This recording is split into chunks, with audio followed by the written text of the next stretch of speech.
Go!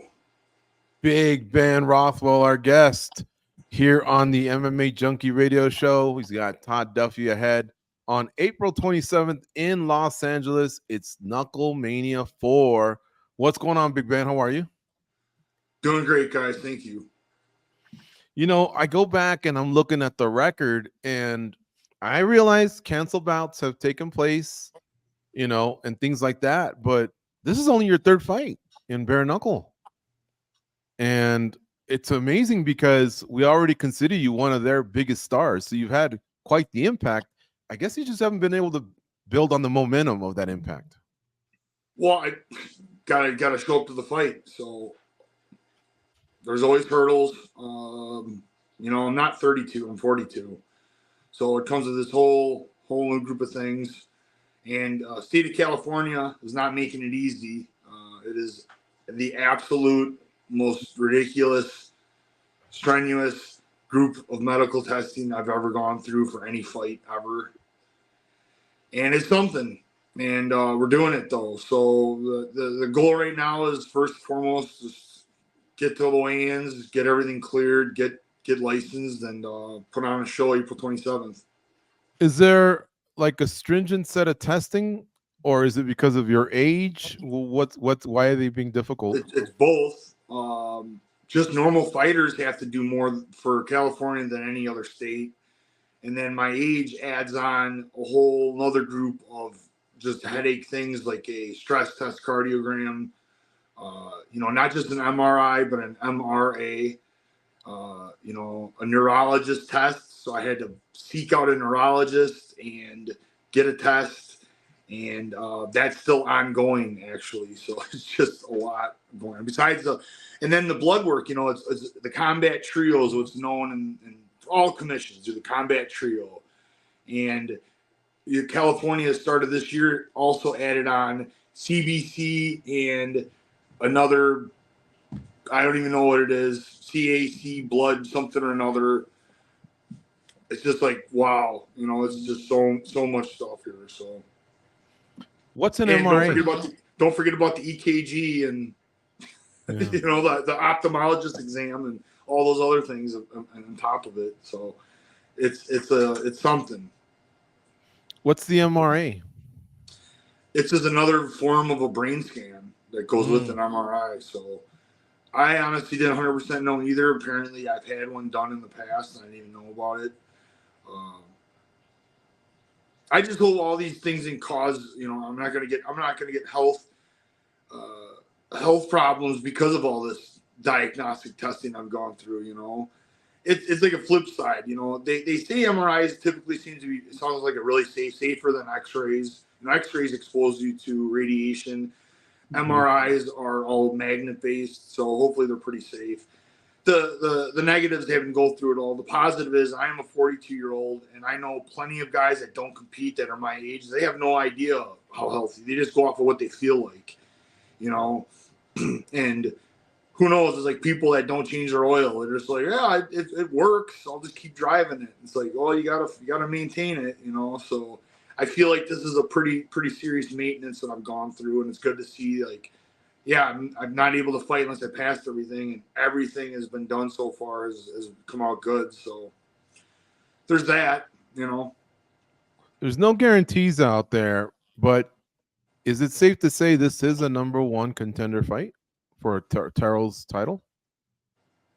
I mean, I feel like they kind of like the press asked at the press conference, you know, hey, you know, you got the heavyweight title fight as a co-main, you got these two heavyweights with Ben Rothwell as a co-main, and more or less they said, yeah, you know, I think it's performance-based. I think I go out and perform like I have been. I think there's a very good chance that I can, you know, get myself to a title shot. You know, got to get through Todd Duffee. You know, so that's the first thing. The most important thing is not just get through Todd Duffee, but I gotta make it look good too. Is your dream to eventually win a title, or is it to kind of win it and defend it and almost secure your place in that Mount Rushmore, right, of BKFC fighters? There's a saying, you know, way back well over a decade ago. One of the champs made a quote that you don't own the belt until you defend it. It was in the UFC, and so that's always kind of stuck in my mind that I can't just win the belt. I at least got to stick around long enough to defend it. So that's the plan. The plan is to keep winning as long as my body's holding up and I'm having fun and I see myself improving. I wish my boxing was this good just even 5 years ago with the UFC. I think I would have really put on some good fights and maybe stuck around there a little bit longer because I think I would have put some more wins together than I did. And kind of always known for having power and stuff, but my striking is really feeling very crisp right now. I definitely evolved, so to speak. So kind of excited to show it on the 27th. KnuckleManias to me are known for making fans. They're usually very, very great cards. And there's no way around it, man. Like, those cards are exciting when you watch them from beginning to end. Every fight feels like it matters. And so what I wanted to ask you was, amongst your colleagues in mixed martial arts, have any of them come over and said, you know what, I'm becoming a BKFC fan? I may not ever do it, but I enjoy catching these fights and watching the product. I don't really communicate that much with anyone kind of outside of my circle. I have a couple of outside friends that are very involved in martial arts and they're coaches, and they watch because of me, and they've kind of said, this is exciting. They enjoy it. Now, people that, in my gym and around me, they've become fans. They never watched one until I started, and, they're watching events that I'm not a part of. So I feel like then they really are a fan. And there's a lot of that going on around me. So I think that's pretty cool. I say it's definitely exciting. If you enjoy combat sports, then the BKFC is definitely for you. It's, two guys, we're two fighters stand across and we're 100% throwing blows. There's no stalling. There's no lane prey. It's knuckle to face, and people love it. And seeing an event live, I always said it about MMA. It's even more so true in this. Seeing a live event really changes things because the whole arena feels the impact and they're really a part of it. My fight in Denver, when I rewatched it, it's like, yeah, it was like whatever watching it. It's a good fight, but it was nothing like to the arena. Every person I talked to that night was just like, oh my God, we could feel the punches hitting them, and it's just a totally different experience. Ben, correct me if I'm wrong, but you had brought up MMA and your boxing and all that and how much better it's gotten. What about your body as far as they talk about the wear and tear that has to come with training for mixed martial arts can be pretty bad. Even if your fight lasted 10 seconds, you still put in a lot of work on that body. Now being removed from MMA for a while, has your body kind of felt a little different? And is that maybe what keeps the door open for possibly an MMA return at some point? I don't know if there's an MMA return because I think about all the things I have to go through with the wrestling, the takedowns, the hitting the ground, the jiu-jitsu, which I love jiu-jitsu. It was actually the first martial art that I learned. It's just when you put all those things together, it is a load. It's very hard on the body. The chance for risk is every time we train full MMA, there's a huge chance to get injured all the time that's there. Now, you can get injured doing anything, but what's the risk level? And in this, I spar 3 times a week now. I know some people don't spar, but I'm really good at sparring. I have the right partners to spar that way. We get great work in, and I enjoy what I'm doing. And the BKFC is 100% gave me longevity. Because go back 2-3 years ago, and I don't know how much more I had in me to keep training for the fights the way that I was. Just the wear and tear, like you said. It wasn't the fight. It was all the training, getting ready for it. And now this, I train this when I don't have a fight, really. And that was really hard to do with MMA later on, to kind of like courage up to train that hard and to go through those things. To do full MMA, so to speak, was pretty tough if I didn't have a reason or a fight signed. While this, we kept sparring. This whole anytime you see between my fights, we've never really stopped doing what we're doing. So there's a big difference. And I enjoy it. Yeah, it's a lot easier on my body. Who do you think from your past would do well in bare knuckle? Whether you fight him or not, you would just say, hey, you know what? You should come over. I think you'd do good at this. Well, I think there's a good handful of guys, different weight classes too. Sometimes I see people get cut, and I'm like, hey, I say something, I'll put their name and put BKFC. I'm like, hey, there might be somebody interested in coming over here. I mean, there's just a handful, Like I think Todd Duffee. I think if you really look at his career, anytime he tried to wrestle or do things MMA related, it actually hindered him. I mean, the guy just wants to strike. That's what he likes to do. It's his fighting style. So I think this is just a natural fit for him. And I love it because the fans love it. It's like I'm willing to do MMA, but this is definitely more exciting, and it's very hard to be boring in this. Even if your opponent tries to back down, I mean, it's a small fight area, so I'm forced in a fight regardless. And as far as the guys that could do well, I mean, there's just such a big list. I mean, pretty much any of the heavyweights that I've come across, I think, come in here and make exciting fights. If you want a name, and I was going to kind of save it, but like Todd's been training with Cain Velasquez, and that guy's had some ups and downs, but it's just like I see he's holding mitts, he's still in this gym, he's still training, and I think that's a name that could bring a lot of eyes to the sport too. So we'll see what happens down the road. Maybe we can wrangle him, come do one. Yeah, it's a good name. I was even thinking of Roy because he has done something like this. You guys fought in IFL in 2007. And you want to know what else is ironic? I see this video of Todd. I don't know if you guys were at an airport or where, and he's approaching somebody openly talking about weed. And I'm thinking in 2009, when you fought Cain, you guys fought in California. Back then, if you did weed within half a month of the testing, you could get dinged, and now everything's just out in the open. How times have changed in our sport in regards to recreational drugs and other stuff. Yeah, they really changed their tone on that. I think they just found that it wasn't performance enhancing, and why are you going to have a problem with it? And so many more states are making it legal now, so I think that really helped. Obviously, California, spearheading legalization. Probably just takes. I think a lot of fighters in general, besides that, I think athletes do, but just fighters in general, it's a part of their recovery. It's a way to, kind of cope with the intense training that we go through. So it was, like guys knew they could get tested for it. They didn't stop them from doing it. It's like, so I think it's a good thing for everybody that needs it. I remember Nate sparked up one of those vape pens and everyone thought, oh, how dare you? It was after his fight, but you guys would still get tested after fights as well. And now everyone's so open about it. And so there's a lot of things that have changed in combat sports. Ben, what's a perfect scenario, since you can tell by your answers you don't have much time left in combat sports? Obviously you'd like to win, and obviously you'd like to fight for a title, and it sounds like you'd like to defend it, but would you like to do that all like within the next year, or is there something to be said for the time off? Your family's growing, obviously you're a gym owner, like how sometimes we're under the impression that the fighters are ready to go, and then there's others who are like, no.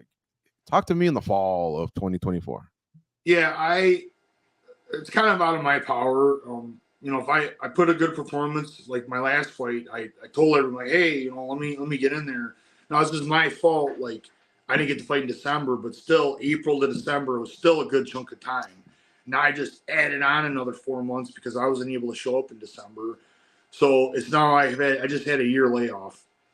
41 to 42 was like the worst time for a year layoff. But here I am. I'm still getting another fight. I think that has affected me. What you're listening to and hearing is just like that as a whole was a bummer.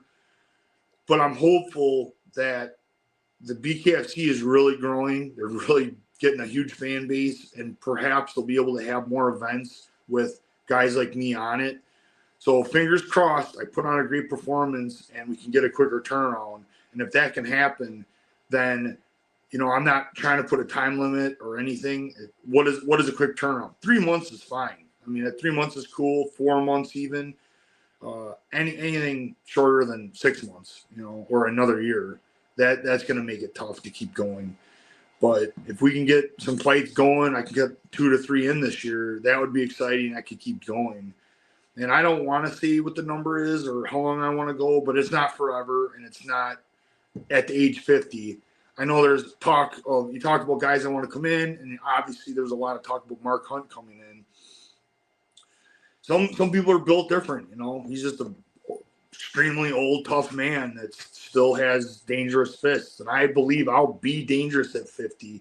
I just don't know that I want to compete at this level at 50.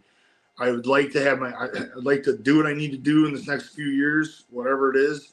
And by age 50, I'd like to be a full-fledged businessman where, you know, I have other things going on for myself that I'm actually setting up now, and they're going well. And, you know, my goal is to accomplish what I need to accomplish here soon. So I don't feel that I have to keep doing it, or I got to accomplish something.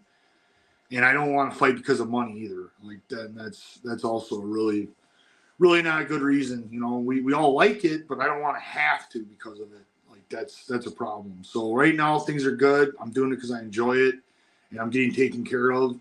And as long as I can keep things like this, I'll keep doing it. But I got to get through each fight. You know, that's really the reality is I have to get through each of these fights.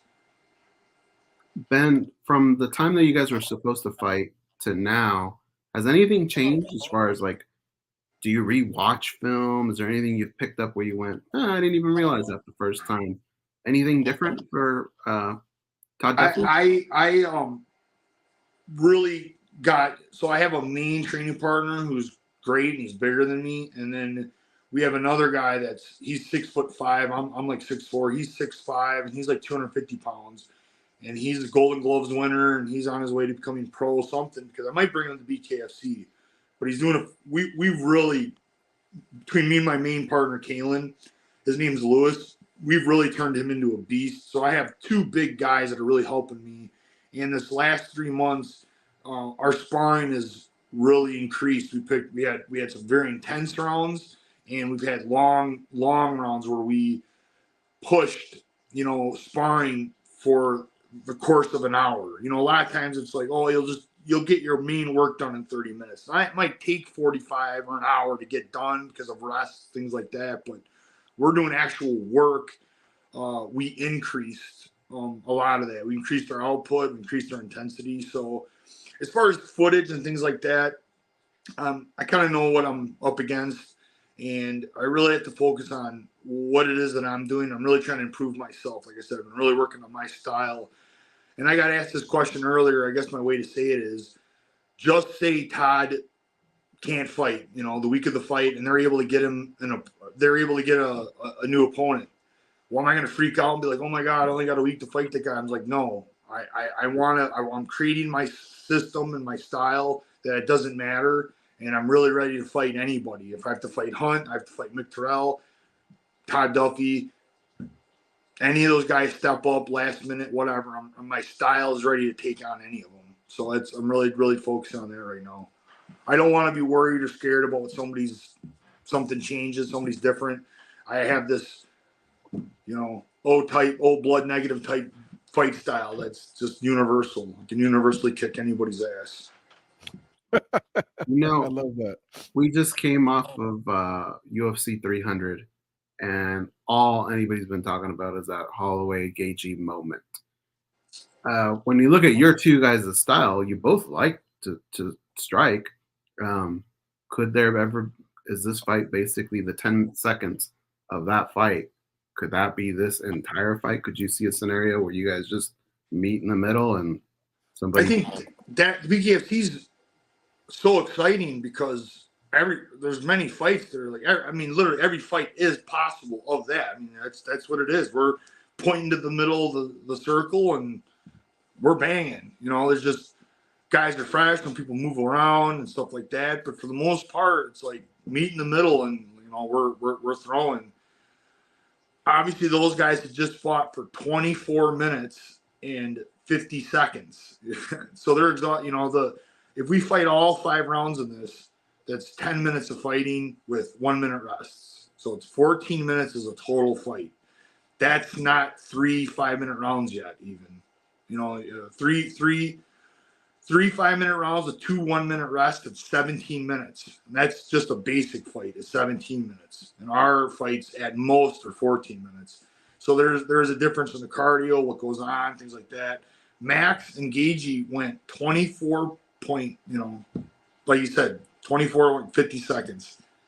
And can't even math that. Plus the 1 minute rest. So it's almost 30 minutes. Sorry, my math is screwed. Like almost 30 minutes of a elevated heart rate, high intensity. That's another level of exhaustion and everything. And it's something I don't think you see out of heavyweights, especially, or even the other weight classes. It's something special to those two to go out and throw everything out after almost. Was it? I'm messed up. Was 5 rounds, right? Yeah. It happened at the end of the 5th round. Yeah, and it ended at 24-59. Yeah, they made it a 5-round fight because of the BMF title. Yeah. So I want to talk like I'm crazy here, but yeah, I was gonna get my facts straight. But hey Ben, do you feel at Knuckle Mania, David Feldman usually always has some kind of surprise, some kind of announcement? Do you feel like maybe? Yeah, you want to hear it? Huh? You want to hear it? You want to hear the surprise? Sure. Knuckle Mania 4 is going to be free to all of its subscribers. So if you're not a subscriber, hop on it. It's $8 a month, and you get all the events, everything that's coming up. You get it, and you get Knuckle Mania 4. And if you don't want to be a subscriber, it's like $30 pay-per-view from the service that's going to provide it. But I mean, $8 a month. It is the best deal in combat sports, and they have multiple events a month now. And you're getting the Knuckle Mania 4. Featuring the man, Platinum Perry, in a big fight. You got the heavyweight title fight, and me and Todd Duffee. Come on, that's worth more than $8. Mm-hmm. So that was a hell of an announcement. They just made it a couple days ago. I've been promoting that because I said BKFC just keeps doing some really awesome things, really cares about its fans, and putting it out there. It's going worldwide. Do you think eventually you might be a guy that fights Mark Hunt? Do you think Mark Hunt will eventually make his way, and would you like to fight him? I could. I don't want to say yes or no because I hear things like he wants to get a couple fights in, then he's going to fight for the title, and then he's got his people are like, oh, he gets the next title fight, without even fighting in the BKFC yet. So he's got promoting, and they're out there throwing stuff. I think he's a name that brings eyes to it, and I think that's always what's appealing to the BKFC is guys that have that following and fight a certain way. And Mark Hunt has all of that. Obviously, been around a long time, got a big fan base. So big fight for me, even though it'd be a rematch. It's a fight that I would obviously like to get back. Like I said, you named him. And Roy Nelson, Cain Velasquez. I mean, those are all big fights. I think they're all main event fights, even. So I'm down for any of it. But I'd like to get through Todd, and I'd like to get the title fight, honestly. And maybe Mark comes in to fight me for the title. Okay, cool. When the UFC started, it had no rules, just no eye gouging and no fish hooking. And they had different weight classes, 200 and under, 200 and over. So they did a lot of things early on, right? Probably based on either what fans or fighters and commissions were suggesting or whatever. I'd like to ask you, is there one thing or more that you'd like to change? Not like you're being critical, but just like as a suggestion in terms of the fighting space you're in or the rule set or the time, anything rules, like that? What rule needs to be added? Yeah, it completely changed my fighting style from when I started. It's knees to the head on the ground. I'm talking about in bare knuckle. For bare knuckle, I'm not so sure. I think right now I'm just getting adapted. I just know in combat sports in general, it always pissed me off in MMA that they took away me being able to knee my opponent on the ground. They're like, what is this guy talking about? I'm like, yeah, that's where I'm from. I started in 1999. I could knee people in the head on the ground. And I used to wrestle a lot more because of that, because I'd get guys down and I'd circle north-south, and it was a great place to land some knees. In bare knuckle, I don't know. I'm liking it. They allow a clinch, so that's huge. Keep that. And for the most part, it's I want to say it's bare knuckle fighting. Potentially, it's boxing with a clinch. And I think it speaks for itself. I don't really know. Is there anything that you guys seen rules wise? Because it seems to be flowing pretty good right now. Yeah, I guess sometimes those 2 minutes can fly by. And I know that a lot of fighters come over from MMA, and like you were just doing the math, right? Well, at the end of the first round in MMA, you're halfway through the third round in bare knuckle in terms of fighting time. Some fighters kind of just take a while to get their groove. But again, I'm not in there. You could tell me, bro, 10 minutes is enough. Shut the fuck, you know. But yeah, there are some times where I'm like, damn, that round's over so quick. And it feels like sometimes you just take longer to find your groove. Yeah, we don't want decisions. The 2 minutes pushes, and you get a whole minute rest. Instead of 5 minutes, 1 minute rest, you get 2 minutes, 1 minute rest. Yeah. Mentally, you can't help it. You're like, it's go time. You know what I mean? It's go time. This fight's over. And if you watch, I think it has a lot to do with the action. You know what I mean? Mm-hmm. People are able to go out. You're not seeing people put their hands on their knees and be really exhausted. And if somebody does get exhausted in this, yeah, usually they're getting like pretty much fucked up. They're getting knocked out or something. So it's also good for that because we want finishes. You know, there's decisions still happen even with these short rounds the way it goes. But man, there's a lot of finishes, and that's what the fans want. That's how we're gonna blow this thing up. Hopefully Junior Dos Santos and Derek Lewis maybe come over. They always love to throw hands, and they got big names. At some point, I'd love to see them. Hunt, with all respect, I think he is near 50. But he just doesn't look like he's ever going to turn it off. Looks like he's ready for a fight at any time. But man, I love this sport. I really do. And I can't wait for Knuckle Mania 4 in California. Todd Duffee against our guest here, Ben Rothwell, two guys that we know from the MMA world. They're going to mix it up there. They also have a heavyweight title fight, and Hunt, Terrell, and then we have the main event with Platinum Perry and Thiago Alves. Solid 1, 2, 3 matchup. Ben, as always, thanks for the time. We'd love to catch up with you after the fight. In the meantime, safe travels to LA, and have one hell of a fight on April 27th. I don't want to just get that app. Get that app. It's free to you once you subscribe. So like Ben said, that's a great deal. Sorry about that. What were you going to say? No. Yeah. All great info there. Let them know it. Another thing is just to the MMA Junkie Nation. You know, I want to win the belt because the first order of business after obtaining it, I don't even need to defend it. I just want to get it. I want to come to Vegas, and when you guys have a party, I want to come and do one more hoorah while I'm still fighting and I'm still doing my thing. And I'd love to have the belt to do it and come. And we have a party and come say hi to everybody that's supported us, supported you guys, and supported us for all these years. Man, that sounds great. That sounds great. Yeah. Thank you. All right, man. Thank you for your time. We'll talk to you soon. Appreciate you guys. Thank you.